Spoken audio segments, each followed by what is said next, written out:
Hello and hi. ഇന്നത്തെ recipe എന്ന് പറയുന്നത് ഒരു സ്പെഷ്യൽ ചിക്കൻ മലായ്. ഇവിടെ നിങ്ങൾക്ക് കാണാം 500 ഗ്രാംസ് ചിക്കനിൽ ഞാൻ 1 ടീസ്പൂൺ പെപ്പർ, പിന്നെ പാകത്തിന് ഉപ്പും ഇട്ട്, കുരുമുളക് പൊടിയും ഉപ്പും ഇട്ട് നന്നായിട്ട് മാരിനേറ്റ് ചെയ്ത് ഒരു ഹാഫ് ആൻ അവർ, ഒരു അരമണിക്കൂർ മാറ്റി വെക്കാം നമുക്ക്. എന്നിട്ട് ഇതിൽ നമ്മുടെ ഞാൻ പാൻ വെച്ചിട്ട് എണ്ണ ഒഴിച്ച് ഒരു 2 മീഡിയം സവാള, കുറച്ച് കൈപ്പിടിക്കായിട്ടുള്ള കാഷ്യൂ നട്ട്സ്, ഒരു 3-4 പിന്നെ പച്ചമുളക്, ഇതെല്ലാം കൂടെ ഇട്ട് നന്നായിട്ട് വഴറ്റി സോഫ്റ്റ് ആയതിന് ശേഷം അതിനൊരു പ്ലേറ്റിലോട്ട് മാറ്റി തണുക്കാൻ വെച്ചു. കാര്യം ഇത് നമുക്ക് പേസ്റ്റാക്കി എടുക്കണമേ.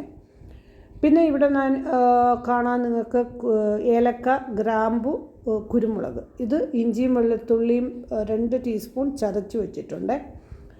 അപ്പോൾ ഇത് നമുക്ക് പേസ്റ്റാക്കി എടുക്കണം.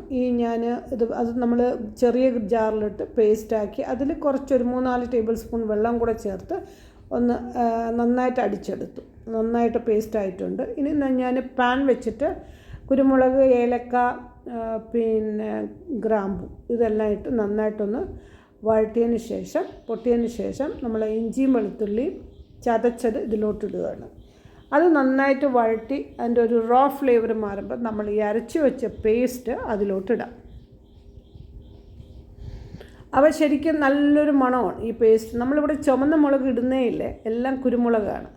അപ്പോൾ നന്നായിട്ട് നമ്മളിതിനെ ഒന്ന് സോട്ട് ചെയ്യുമ്പോൾ ഇത് വിട്ട് വരുമ്പോൾ ആ ഒരു പരുവത്തിൽ നമ്മൾ മാരിനേറ്റ് ചെയ്ത് വെച്ചിരിക്കുന്ന ചിക്കൻ എടുത്ത് അതിലോട്ടിടാം. അപ്പോൾ നമ്മളൊരു അരമണിക്കൂറോളം ചിക്കൻ അങ്ങനെ പിന്നെ കുരുമുളകും ഉപ്പും തേച്ച് പിടിപ്പിച്ച് വെച്ചതായിരുന്നു. അപ്പോൾ അത് നമുക്ക് ഇതിലോട്ടിടാം.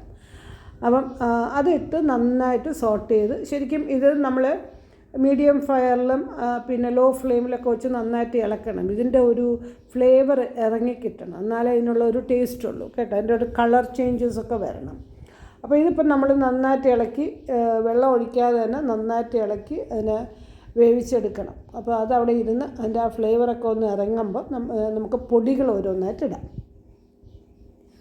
1 ടീസ്പൂൺ മല്ലിപ്പൊടി ഇട്ടിട്ടുണ്ട്, 1 ടീസ്പൂൺ പിന്നെ ജീരകപ്പൊടി ഇട്ടിട്ടുണ്ട്, പിന്നെ 3/4 ടീസ്പൂൺ ഗരം മസാല, പിന്നെ 1 ടീസ്പൂൺ കുരുമുളക് പൊടി. ഇതെല്ലാം കൂടെ ഇട്ടിട്ടാണ് നന്നായിട്ട് സോട്ട് ചെയ്യാനുള്ളത് പിന്നെയും.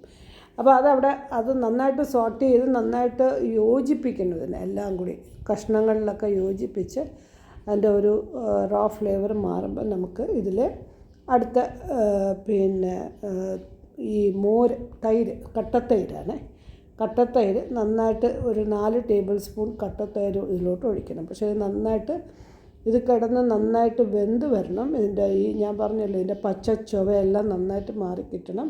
ഇപ്പോൾ അത് നന്നായിട്ട് ആയിട്ടുണ്ട്. ഞാനൊരു 4 ടേബിൾ സ്പൂൺ പിന്നെ കട്ടത്തൈര് ഇട്ടിട്ടുണ്ട്. അതിൻ്റെ ഒപ്പം ഇച്ചിരി വെള്ളം കൂടി ഇട്ട് നന്നായിട്ട് നമ്മൾ സോട്ട് ചെയ്ത് യോജിപ്പിച്ച് അവിടെ ഇരുന്ന് അതിൻ്റെ അതിൻ്റെ ഒരു ഫ്ലേവറൊക്കെ ഒന്ന് ഇറങ്ങട്ടെ.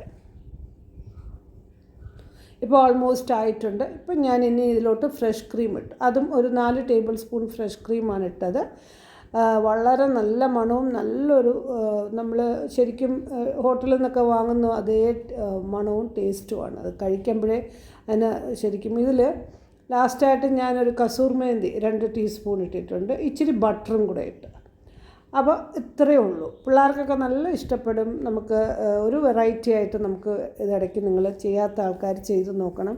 ശരിക്കും ഞാനിത് സെർവിങ് ഡിഷിലിട്ട് അവരൊക്കെ എടുത്ത് കഴിഞ്ഞു. എന്നിട്ട് അത് ഞാൻ ക്യാമറയിൽ എടുക്കാൻ മറന്നുപോയി, ഇപ്പോഴാണ് എടുത്തത്.